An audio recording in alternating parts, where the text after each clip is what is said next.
All right, now let's talk about memory allocation. I'm going to show you exactly what happens under the hood when we create new objects in Java. So Java manages two different areas of the memory. One is called the heap, and this is where it stores our objects. The other area is called the stack, and this is where it stores short-lived variables, like all the primitives, as well as the variables that store references to objects on the heap. What do I mean by that? Well, look at this piece of code. When Java runtime executes this, first it will evaluate what we have on the right side of the assignment operator.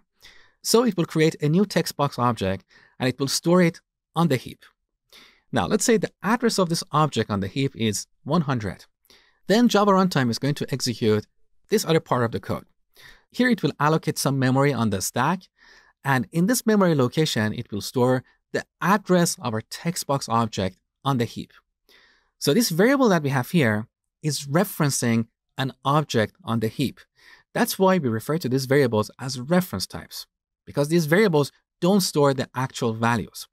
Primitive types, on the other hand, are different. When we declare an integer, that integer is stored on the stack, and the value that we have in that variable will be stored in that memory location. Now let me show you something interesting. Here I'm going to declare another text box variable, and I'm going to set it to text box 1. So once again, we're using the var keyword. So we're letting the Java compiler detect the type of this variable. It will look at what we have on the right side. It knows that this variable is a text box object. So the type of this other variable will also be the text box. Now, here's the interesting thing about this piece of code. In this example, both these variables are referencing the same text box object on the heap. So we don't have two different text box objects. There's only a single text box object on the heap, and we have two variables on the stack that are referencing this object.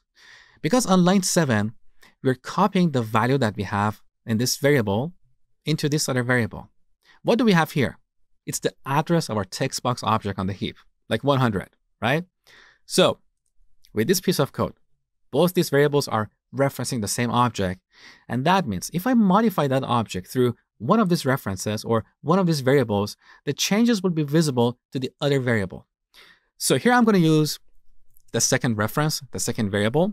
And with this, we're going to set the text to hello world. Now let's print the value of the first text box. Because both these variables are referencing the same object, the changes are going to be visible. Take a look. So we get hello world, and this proves that both these variables are referencing the same object. Now, what about memory deallocation?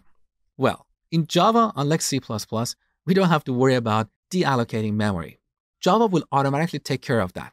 And this is how it works. When we exit a method, Java runtime will immediately remove all the variables that are stored on the stack. So in this example, these two variables are stored on the stack, and they will be immediately removed after we finish executing the main method. Now we end up with an object that is on the heap, and there are no references to this object. So there is another process in the background that is watching these objects on the heap. If an object becomes unused for a certain period of time, that process is going to automatically remove that object on the heap. This is called garbage collection.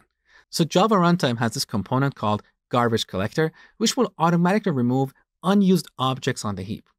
So this is all about memory allocation and deallocation in Java.